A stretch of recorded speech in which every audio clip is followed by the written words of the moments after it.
Ito yung ating chicken lollipop. Turo ko sa inyo kung paano ito gawin. Kakat lang natin yung meat niya sa bone. Hihiwalay natin siya. Ganito.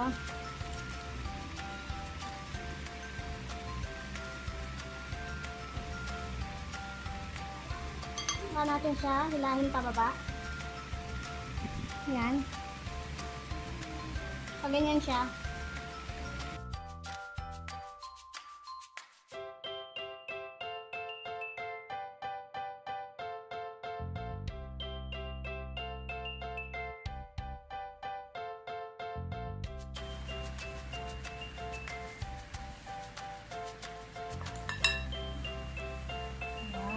Muna natin siya ng salt, seasoning granules,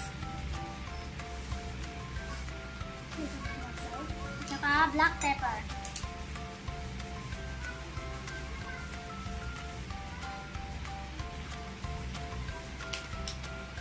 Lamasin natin para maluot yung lasa.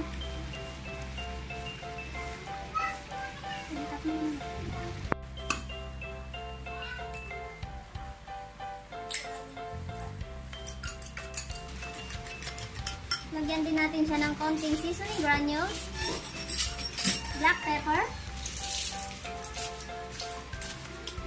at konting salt. Then, lagyan din natin siya ng konting tubig. Konti lang, 2 teaspoon lang.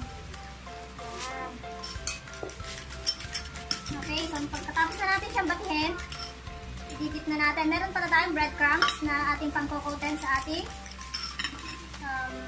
chicken lollipop. So, i-dip lang natin ang ating marinated chicken lollipop.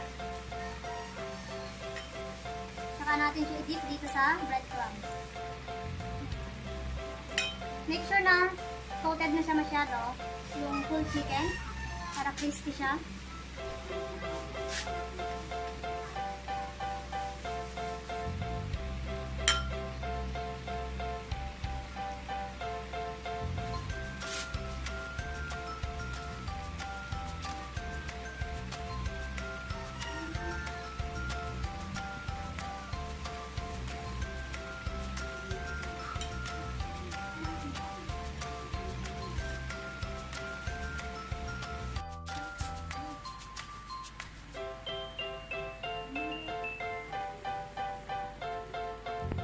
Ready to fry na ang ating chicken lolly.